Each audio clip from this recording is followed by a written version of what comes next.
सबसे पहले इमरान खान साहब की बहनों ने एक बात की। उन्होंने कहा जी हम गारंटी नहीं, हम एक ऑफर दें कि मैं आसिम मुनीर का नाम नहीं लूँ, इमरान खान को इलाज करवाने दें अल-शिफा अस्पताल से। अच्छा, ये एक ऑफर नहीं है, ये एक तरह से वो एक्सपोज भी कर रही हैं कि एक्चुअली आसिम मुनीर को प्रॉब्लम है इमरान खान साहब के इलाज से। यानी एक तरह का ये तंज है, एक तरह का वो सिस्टम को बेनकाब कर रही है। इन बहन भाइयों ने पाकिस्तान के निजाम को जितना नंगा किया ना, उतना आज तक कोई नहीं कर सका। या सोशल मीडिया का दौर है, वरना फातिमा जिन्ना के पास अगर सोशल मीडिया होता तो वो उस वक्त के जर्नैलों के कपड़े उतार देती और बता देती कि इनकी असल औकात क्या है। अब ये बहनें और ये भाई ये बता रहे हैं कि जनाब असल मामला ये नहीं है कि इमरान खान का कानूनी मसला है, आसिम मुनीर का मामला है, जाती मामला बनाया हुआ है और एक खौफ है आसिम मुनीर को। तो उन्होंने कहा जी कि मैं आसिम मुनीर का नाम नहीं लेती, मैं ये ऑफर दे देती हूँ। अच्छा, हमारे कुछ छोटे दिमागों वाले लोग हैं, वो समझे कोई सीरियस बात हो रही है। भैया आसिम मुनीर को एक्सपोज किया जा रहा है। अब ये जुल्म के खिलाफ तो बोलते नहीं है, ये कभी नहीं कहते कि आसिम मुनीर साहब जुल्म बंद कर दें, ये कभी नहीं कहते कि पाकिस्तान की मिलिट्री एस्टेब्लिशमेंट जो गंद लगातार पिछले 70 साल से मार रही है वो उसको अब बंद कर दे, क्योंकि अवाम उनसे मुतनफर हो चुकी है और बहुत हद तक अब लोग खड़े हो गए। माजी में लोग ऐसे खड़े नहीं हुए जैसे लोग अब खड़े हो गए और एक मकबूल तरीन लीडर जेल में है। ये जनाब अब बहाने बनाते हैं कि मजलूम के अंदर कीड़े निकालते हैं कि मजलूम ने ये क्यों किया, मजलूम ने वो क्यों कहा। कभी ये कहते हैं कि इमरान खान को फौरन डील ले लेनी चाहिए, इमरान खान को सर नीचे झुकाकर माफिया मांगनी चाहिए, कभी ये लोग ये कहते हैं। और जैसे ही कोई नरम बात आती है साथ ही कहते हैं देखा लेट गया। ये किसी हाल में खुश नहीं होंगे, ये हर लिहाज में एक बुग़्ज़ के अंदर मुब्तला है। जैसा कि अभी मैं वो तलत हुसैन की एक वीडियो देख रहा था, उसने पंजाबी के अंदर एक बातचीत करते हुए एक वीडियो भी एक पब्लिक की है। तो तलत हुसैन ने वीडियो पब्लिक की कि जनाब पार्लियामेंट हाउस के अंदर बैठे हुए जो धरना देने वाले पाकिस्तान तहरीक इंसाफ के या अपोजिशन के लोग हैं वो वहां पे खा पी रहे हैं। अच्छा, एक तो ये कि मैं बिल्कुल मुतमईन नहीं हूं, यानी जाती तौर पे मुझे लगा कि ये क्या किया है इन्होंने। पार्लियामेंट हाउस के अंदर धरना कौन सा धरना होता है, मैंने इस पे काफी तनकीद भी की, लेकिन अब जायज तनकीद कर सकते हैं। दूसरी बात यह है कि वो लोग बेचारे भूखे भी रहे। ऐसा हुआ कि जब वो कैंटीन में टीन बंद करके चले गए तो इनके पास खाने पीने के लिए कुछ नहीं था और खाना अंदर लाने नहीं दे रहे थे। वो वक्त भी इन लोगों ने देखा वहां पे। ये जो पहला दिन था ना, जुम्मे वाला दिन, ये सीसीटीवी फुटेज है, इसके ऊपर ये बना हुआ है, ये टाइम भी इसके ऊपर आ जाता है। तो पहला दिन जुम्मे वाला दिन जब सहाफी भी वहीं पे घूम रहे थे, ये उस दिन तो कैंटीन भी खुली थी, खाना पीना मिल भी रहा था। उसके बाद जो है वो सख्ती शुरू हो गई थी और वो सख्ती होती हुई सबने देख भी ली थी। लेकिन देखे ना, बुग़्ज़ का कोई इलाज नहीं है। तलत हुसैन ने निकाल के गई, देखें जी ये तो अंदर मौजे कर रहे थे, ये किस तरह का धरना था। तो ये लोग बेचारे लाइलाज हैं, इनकी तकलीफ जो है उसका अजाला नहीं हो सकता। देखिए नवाज शरीफ को ये लोग घसीट घसीट के मिलिट्री एस्टेब्लिशमेंट के जूते पॉलिश करके इक्तदार में तो ले आए, लेकिन वो अवाम में उसकी एक्सेप्टेंस नहीं है और ये बात इन्हें लगातार तकलीफ दे रही है। इनको खुद भी लोग अब सीरियस नहीं लेते और ये कभी बच्चों के पीछे पड़ जाते हैं, कभी किसी और चीज के पीछे पड़ जाते हैं, कत्ल गारतगिरी को जायज करार देते हैं। ये नहीं बोलेंगे कि पंजाब के अंदर 900 कत्ल हो गए पिछले 8 महीने में, इसके ऊपर बात नहीं करेंगे। ये लग्जरी तैयारा इन्होंने ले लिया एक, उस पर बात नहीं करेंगे। अच्छा, एक के बाद एक ये बहाने बनाते हैं। मुझे हैरत होती है कि इतने झूठे हैं ये कि रमजानुल मुबारक में भी झूठ बोलते हैं। यानी गल्फ स्ट्रीम का लग्जरी तरीन जहाज इन्होंने लिया है। तो ये जहाज के बारे में बताता हूँ, ये अगर 1 घंटा ये फ्लाई करता है ना तो ये 18-19 लाख रुपया लगता है इसके 1 घंटे के ऑपरेशन पे। इसकी कॉस्ट है फ्लाइंग की। फिर हर साल इसके ऊपर जो है इसकी मेंटेनेंस के ऊपर, शुरू में जरा कम लगते हैं, बाद में बढ़ते जाते हैं, तो 1.5 से 3 मिलियन डॉलर्स तक जो है वो इसकी सालाना मेंटेनेंस है। ये इतना महंगा तैयारा हमने ले लिया, जितने की हमने पूरी एयरलाइन बेची है ना PIA, उससे कम पैसों में हमने ये तैयारा ले लिया। ये है नाजरीन टोटल औकात पाकिस्तान के हुक्मरानों की कि अपने झूले लेने के लिए, अपने एंजॉय करने के लिए दुनिया का लग्जरी तरीन तैयारा लिया। बहुत सारे मुल्कों में जो हमसे ज्यादा अमीर हैं, हमसे ज्यादा बेहतर हैं, उनके हुक्मरानों के पास भी इतना लग्जरी और इतना शानदार तैयारा नहीं है जितना शानदार अब हमारी वजीर आला पंजाब के पास है। ये तैयारा उड़ता उड़ता भी रहा है, इसकी अभी रिकॉर्ड भी आ गया। कभी सियालकोट गया, कभी मियां वाली गया, कभी अननोन जगहों पे गया कि पता ही नहीं है कहाँ गया, कहाँ से वापस आया। लाहौर में भी उड़ता रहा, झूला शूला लाहौर में भी लिया इसने, लगभग 52 मिनट का, 55 मिनट का। तो ये जो तैयारा है इसका इस्तेमाल भी हो रहा है। अच्छा, ये झूठ कितना बोलते हैं। कभी कहते हैं जनाब ये तो हम एयर पंजाब के लिए लेकर आए। एयर पंजाब जिसका कोई वजूद ही नहीं है, उसका तैयारा पहले एयरलाइन बनती है, उसके बाद तैयारे आते हैं। एयरलाइन बनती है, भर्तियां होती हैं, दफ्तर बनते हैं, एंड में तैयारे आते हैं। ये जनाब तैयारा पहले पहुंच गया। कैसा लोगों को बेवकूफ समझते हैं ये। फिर वहां पे टाउट मजीद उठते हैं, दरबारी उठते हैं, वो कहते हैं जी ये तो मरीजों को मुंतकिल करने के लिए लेकर आए कि इसके अंदर मरीजों को मुंतकिल करेंगे। यार वैसे हद है बेशर्मी, मरीजों को मुंतकिल कर, पूरी दुनिया में अमेरिका समेत दुनिया का कोई ऐसा मुल्क नहीं है जहां पे मरीजों को मुंतकिल करने के लिए इतना लग्जरी तैयारा रखा गया हो। ऐसी ऐशो इशरत। तो ये सब झूठ है। हो सकता है कोई एक आधी वीडियो ये बना के जारी भी कर दे, एक दो वीडियोस, मरीज लेटा हुआ हो, क्योंकि वहां पे सोफा कम बेड भी लगा हुआ है, बड़ा कमाल किस्म का, लेटने की जगह भी है इस तैयारे में। तो 19 बंदों के तैयारे में हो सकता है इक्का दुक्का दफा तनकीद से बचने के लिए या दो नंबरी करने के लिए हरकत ये करें। बहरहाल आसिम मुनीर के ऊपर ये एक तरह का दबाव है कि ठीक है यार, आपका नाम नहीं लेते, आप इमरान खान का इलाज तो करवाएं। अब इमरान खान की बहनें कहती हैं कि अगर इमरान खान को जमानत मिल जाती है तो हम उनको सीधा अस्पताल लेकर जाएंगे, अलशिफा अस्पताल लेकर जाएंगे अगर जमानत मंजूर हो जाती है। और ये डोगर साहब तो केस ही नहीं लगा रहे इमरान खान साहब का। और अलीमा खानम ने कहा कि बानी पीटीआई इमरान खान साहब की रिहाई तभी मुमकिन है जब जस्टिस सरफराज डोगर केस की समाअत करेंगे। जब जमानतें मिलेंगी तो इसी वक्त इमरान खान साहब को जेल से सीधा अलशिफा अस्पताल लेकर जाएंगे, ये जनाब उन्होंने कहा। अब नाजरीन आए आप एक और बात की तरफ के पाकिस्तान के नुक्ता नजर से ना आज एक बड़ा अहम दिन है, और मुझे इसकी अहमियत का अंदाजा उसी वक्त हो गया जब ताहिर अशरफी को लॉन्च किया गया। मौलवी ताहिर अशरफी एक दरबारी मौलवी हैं, सरकारी मौलवी हैं। इन्हें हमेशा उस मौका पर लॉन्च किया जाता है जब पाकिस्तान की मिलिट्री एस्टेब्लिशमेंट ने कोई गेम डालनी होती। जब भी आसिम मुनीर साहब ने कोई नया कट्टा खोलना होता है तो पहले ये मौलवी लॉन्च किया जाता है और ये आकर बताता है, और ये उसकी इस्लामी अफादियत बयान करता है। यानी बहुत ही बेशर्मी की हद तक ये जाते हैं ताहिर अशरफी साहब ना। तो ताहिर अशरफी साहब जनाब अब लॉन्च हो गए, और मसला ये है कि आज का दिन है 19 तारीख, अमेरिका में जो है वो सुबह हो जाएगी। और ये जो दिन अमेरिका के पाकिस्तान में जब दिन गुजरता है तो फिर अमेरिका में दिन शुरू होता है। आप ये वीलॉग रात को सुन रहे हैं तो अब अमेरिका में कार्रवाई हो रही है, तो मैं आपको सुबह वाले वीलॉग में तफसीलात बताऊंगा। तो हुआ ये है कि वहां पे डोनाल्ड ट्रंप ने बुला लिया है उन ममालिक को जिनके साथ बैठकर वो बोर्ड ऑफ पीस या बोर्ड ऑफ नेतन्याहू जो है वो उसके ऊपर अब अमल दरामद करेंगे और उसकी सबसे तौसीक लेंगे। अब यहां पे अनाउंस किया जाएगा फौजें कौन कौन सी आ रही हैं। पाकिस्तानी जो गवर्नमेंट है वो कोई ऐसा हल निकालना चाहती है, या पाकिस्तानियों को कम से कम ऐसा यकीन दिलाना चाहती है कि हमारी फौज गजा में जा तो जरूर रही है, लेकिन ये कौम को बावर करवाना चाहते हैं कि ये फौज गजा में लड़ने के लिए नहीं जा रही, ये कोई सिक्योरिटी की ड्यूटी करने के लिए जा रही है। किसी इमारत की सिक्योरिटी कर ली, किसी बंदे की सिक्योरिटी कर ली, किसी और फर्द की सिक्योरिटी कर ली, किसी प्रोजेक्ट की सिक्योरिटी कर ली।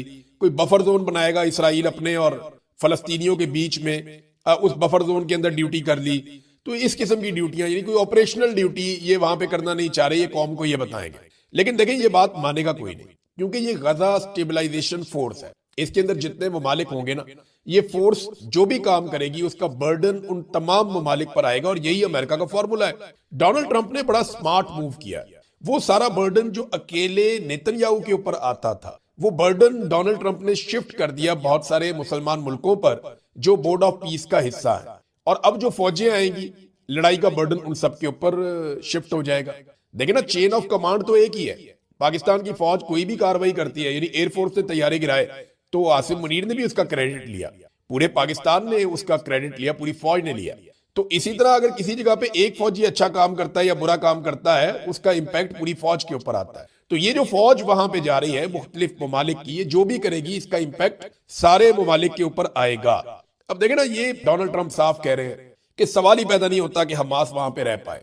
हम हमास को जड़ से उखाड़ फेंकेंगे, हमास को गैर मुसल्ला करेंगे, उन्हें हम वार्निंग दे रहे हैं। और ये काम अगर हमास खुद नहीं करेगी तो वो मुसलमान ममालिक जो अपनी फौज दे रहे हैं, उनके फौजी यहां पे आकर ये काम करेंगे। अब सुरंगें साफ करनी है, हमास को गैर मुसल्ला करना है, फलस्तीनियों के पास अपने बचाव के लिए कोई हथियार ना बचे, और दूसरा कोई भी फलस्तीनी इसराइलियों के मफाद के खिलाफ कोई काम ना कर सके। देखे ना, नेतन्याहू की अप्रूवल के बगैर तो पाकिस्तान की फौज गजा में नहीं जा सकती। और ये पहला तारीखी मौका है जब पाकिस्तान का वजीर आजम नेतन्याहू के साथ एक स्टेज शेयर करने जा रहा है, यानी मिलकर बैठ रहे हैं पाकिस्तान और इसराइल। ये आज पहला मौका है, और ये तुर्रा इम्तियाज शहबाज शरीफ साहब को है, फील्ड मार्शल आसिम मुनीर साहब को है कि उन्होंने ये दिन दिखाया इस कौम को कि इस वक्त की जो मौजूदा तारीख है इसका सबसे बड़ा जंगी मुजरिम, जिसे बहुत सारे यूरोपीय ममालिक अपने मुल्क में दाखिल नहीं होने देते, एक ऐसा शख्स जिसके ऊपर आलमी सतह पे केसेस चल रहे हैं और सबसे बड़ा जंगी जराइम का मुर्तकिब करार दिया जाता है नेतन्याहू, उसके साथ शहबाज शरीफ जाकर बैठ रहे हैं। बहुत बड़ा हौसला चाहिए, बहुत बड़ा दिल चाहिए। तो शहबाज शरीफ साहब ने यह काम किया है, पाकिस्तान की तारीख में कोई और लीडर ये काम नहीं कर पाया। देखे ना, ये चीजें बताती हैं कि अगर पाकिस्तान का फौजी जर्नैल या मिलिट्री एस्टेब्लिशमेंट वो एक तरफ खड़ी हो जाए तो चीजें कितनी आसान हो जाती है। इमरान खान अगर एक गाड़ी भी खरीद लेता ना, फर्ज करें इन हालात में, तो पाकिस्तान के मीडिया ने पिट से आपा कर देना था तत्ते तवे पे बैठ जाना था, इन्होंने रो रो के जमीन आसमान के कलाबे मिला देने थे। लेकिन मरियम नवाज 11 अरब रुपए का तैयारा भी ले ले, पीआईए की टोटल वैल्यू जितने में पीआईए बेची है उससे महंगा तैयारा ले ले अगर मरियम नवाज, तो पाकिस्तान का मीडिया उस पर बात नहीं करता। सरकारी मुलाजमीन 10 दिन से बैठे हुए पंजाब की सड़कों पे, उन्होंने तराबी भी वही पढ़ी है, सहरी भी वही की है और अफ्तारी भी, लेकिन किसी को परवाही नहीं है। पाकिस्तान का मीडिया नहीं दिखा रहा, वो बेचारे अपने मुतालबात लेकर आएंगे, जनाब हमारी बात तो सुन लें आप। तो ये जब आपके साथ मिलिट्री एस्टेब्लिशमेंट होती है ना, तो फिर पाकिस्तान जैसे मुल्क में आप जो मर्जी करते हैं। अभी पाकिस्तान में कोई हार जाए, कोई जीत जाए, हॉकी की बुरी हालत हो जाए, हॉकी की अच्छी हालत हो जाए, किसी को नौकरी मिले, कोई इस्तीफा दे, मौलवी चांद देखने छत पे चढ़े, चांद नजर आए या चांद नजर ना आए, हर जगह पे फील्ड मार्शल का शुक्रिया अदा किया जाता है। आप अंदाजा करें ना, पाकिस्तान का प्राइम मिनिस्टर यूनाइटेड नेशंस में खड़ा होकर फील्ड मार्शल का नाम लेकर शुक्रिया अदा करता है। इसका मतलब क्या है कि पाकिस्तान को इस वक्त field marshal Asim Munir control कर रहे हैं। और इमरान खान की बहन ने एक्सपोज करते हुए उन्हें यह कहा कि जनाब ठीक है, आपका नाम नहीं लेते, आप मेरे भाई का इलाज करवाने दें। ये बड़ी शर्मिंदगी वाली बात है, जिसको कुछ टाउट्स उठा रहे हैं और उठाकर ये कह रहे हैं कि जनाब ये हो गया, हार गए, डर गए, इनका नजरिया बिक गया। ऐसे नहीं होता। ये रिजीम इतना पागल हो चुका है कि ये पागलों को इकट्ठा कर रहा है। आजाद कश्मीर में कैप्टन रिटायर्ड लियाकत, जिसने एक इंटरव्यू देते हुए कहा कि उसकी ख्वाहिश है कि 1000 बंदा कत्ल कर दिया जाए तो मुल्क ठीक हो जाएगा। ये पुलिस के अंदर है और पुलिस ने 900 बंदा मार भी दिया है ये 8 महीनों में। इस शख्स ने इंटरव्यू देते हुए कहा कि मेरी ये राय है और मेरी ये ख्वाहिश है कि 1000 बंदा कत्ल कर दिया जाए स्ट्रेट अवे। ऐसे ज़हनी मरीज जो है उसको इदारे से निकालने की बजाय उसको आईजी लगा दिया आजाद कश्मीर में। आप अंदाजा करें। अब आजाद कश्मीर के लोग अपनी खैर मनाएं, क्योंकि इंसानों को कत्ल करने का ख्वाहिशमंद वो आजाद कश्मीर में आकर आईजी लग गया और उसने अपना बयान वापस लेकर माफी भी नहीं मांगी। अंदाजा करें आप, ये है जनाब इनकी सूरत हाल। अब नाज़रीन एक और हमारे पास खबर है, वो ये कि ईमान मजारी और हादी अली चट्टा साहब का जो केस है वो जज आसिफ साहब की अदालत में लगा। आसिफ साहब वही जज हैं जिनके बेटे ने 2 खवातीन को कुचल कर कत्ल कर दिया सड़क के ऊपर, नॉन कस्टम गाड़ी चलाते हुए, और ओवर स्पीड था, उसके बाद लाइसेंस भी नहीं था। लेकिन उनके बेटे को 2 कत्लों के बाद फौरी तौर पर यानी उनको रिलीफ मिली, उन्हें फौरी तौर पर बाइज्जत बरी कर दिया गया, वो अपने घर चले गए। ये चंद दिनों के अंदर, 2-4 दिन के अंदर गेम हो गई। तो जज साहब की मौजें लग गई। जज साहब का बेटा कत्ल भी करे तो कोई मसला नहीं है। उसी जज के पास एक हामला खातून और उसके शौहर, जिनके पाकिस्तानियों पे बहुत एहसानात है, उन्होंने ह्यूमन राइट्स के लिए हमेशा आवाज उठाई है, उनका केस आया हुआ है। अब देखते ही हैं कि ये जज जिसने अपने बेटे को तो 2-4 दिन में इंसाफ दिलवा दिया, और जो मर गई औरतें वो तो मर गई, उनका तो इसने सोचा भी नहीं। अब जो कत्लों के ऊपर अपने बेटे को घर ले जा सकता है, वो ट्वीट के ऊपर ईमान मजारी को कितना अरसा अंदर रखेगा। अब ये इम्तिहान है। उसने नोटिस तो जारी कर दिया, लेकिन टाइम नहीं बताया कि अगले हफ्ते होगा या कब होगा। होना तो ये चाहिए था कि वो कहता कल आ जाए और कल जमानत देता। जैसे अपने बेटे को निकालने की जल्दी थी, जिसने 2 कत्ल कर दिए थे, उतनी जल्दी यहां पे भी दिखाए ना कि जहां पे एक सिर्फ ट्वीट की बुनियाद के ऊपर 17 साल कैद की सजा सुना दी गई। ये बहुत तकलीफ दे बात है। तो नाजरीन एक चीज मैं एंड में आपके सामने और रखना चाहता हूं, ये गंडापुर साहब जो है वो सारों के ऊपर ही हमला हुआ, कभी इसके ऊपर हमला, कभी उसके ऊपर हमला, कभी इसको ये कह दिया, उसको वो कह दिया।